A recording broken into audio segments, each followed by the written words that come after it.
नवी मुंबई में बन रहा डीबी पाटिल इंटरनेशनल एयरपोर्ट यानी नवी मुंबई इंटरनेशनल एयरपोर्ट भारत की सबसे महत्वाकांक्षी और चुनौतीपूर्ण इंफ्रास्ट्रक्चर परियोजनाओं में से एक है, जिसे अदानी एंटरप्राइजेज और city and industrial development corporation मिलकर विकसित कर रहे हैं। महाराष्ट्र के चीफ मिनिस्टर श्री देवेंद्र फडणवीस ने यह कंफर्म किया है कि 30 सितंबर 2025 को इस एयरपोर्ट के पहले फेज का इनॉग्रेशन किया जाएगा, जो मुंबई के छत्रपति शिवाजी महाराज इंटरनेशनल एयरपोर्ट पर बढ़ते प्रेशर को कम करेगा और देश के एविएशन नेटवर्क को नया विस्तार देगा।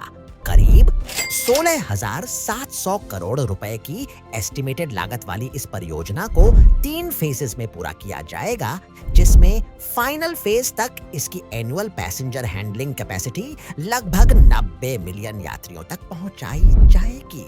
पहले चरण में यह 20 मिलियन यात्रियों को संभालने में सक्षम होगा और इसमें एक रनवे और एक टर्मिनल शामिल होंगे। एयरपोर्ट का डिजाइन कमल के फूल से प्रेरित होकर बनाया गया है, जो इसकी वास्तुकला को भारतीय सांस्कृतिक प्रतीकों से जोड़ता है। यह भारत का पहला ऐसा एयरपोर्ट होगा जो ट्रू मल्टी मॉडल कनेक्टिविटी प्रदान करेगा, जिसमें Mumbai trans harbour link, Sion Panvel expressway, Navi Mumbai metro line 1 और प्रस्तावित मुंबई मेट्रो लाइन 8 जैसे संपर्क मार्ग शामिल होंगे। साथ ही दक्षिण मुंबई से वाटर टैक्सी सेवाएं शुरू की जाएंगी, जिससे एयरपोर्ट तक पहुंचने में समय की बचत होगी। इस परियोजना के निर्माण और संचालन के दौरान 2 लाख से अधिक जॉब्स जनरेट होने का अनुमान है, जिससे नवी मुंबई, उल्वे, पनवेल और आसपास के क्षेत्रों में रियल एस्टेट, लॉजिस्टिक्स, हॉस्पिटैलिटी और अन्य संबंधित क्षेत्रों में आर्थिक विकास को जबरदस्त बढ़ावा मिलेगा।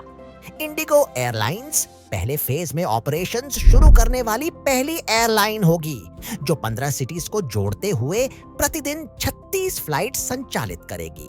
हालांकि इस परियोजना को शुरू से ही एनवायरमेंटल चैलेंजेस का सामना करना पड़ा, जैसे लगभग 200 हेक्टेयर मैंग्रोव फॉरेस्ट का स्थानांतरण, उल्वे नदी का डिवर्शन और 3,500 से अधिक परिवारों का रिहेबिलिटेशन। लेकिन सरकार और पर्यावरणीय एजेंसियों के दिशा निर्देशों के तहत कॉम्पेंसेटरी एफॉरेस्टेशन, इकोलॉजिकल प्लानिंग और रिसेटलमेंट एंड रिहेबिलिटेशन पॉलिसीज लागू की गई है। यह एयरपोर्ट आने वाले वर्षों में न केवल मुंबई के एयर ट्रैफिक को कम करेगा, बल्कि यह वेस्टर्न इंडिया के लिए एक नया इकोनॉमिक और लॉजिस्टिक हब बनेगा। DB Patil international airport Bharat की एविएशन कैपेसिटी को ग्लोबली कॉम्पिटिटिव बनाने की दिशा में एक डिसाइसिव कदम है, जो लोकल और नेशनल इकोनॉमी को लॉन्ग टर्म में सस्टेन करने वाला ग्रोथ इंजन साबित होगा।